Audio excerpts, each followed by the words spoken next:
Tara, mag-DIY tayo. Kabit natin itong dual contact na T10 signal light. Yan. Yan, nabuksan ko na. Yan.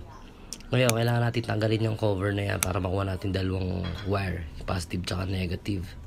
Tanggalin din natin yung stock signal light syempre, tapos palit natin yung T10, yung dual contact na signal light na yan. Yan.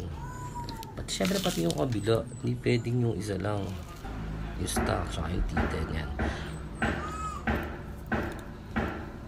Medyo medyo pinahirapan lang ako na ni Salpak na sikip niyan. So yan, may dulo yan, yung dulo ng wire na yan. Kailangan natin itap yan dun sa brown, yung positive, gamit yung clip na to. Yan, yung red. Magkakat tayo doon, tapos tap natin yung clip na red na yan. Tapos salpak mo lang yung dalawang wire sa bawat clip.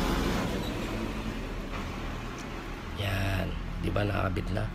Bumili nga rin pala ako ng relay, bagong flasher relay. Nakasalpak na yung yung isa. Yan yung orange.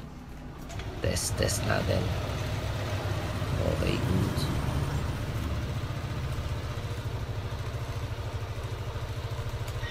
Okay lahat. Peace out, bro.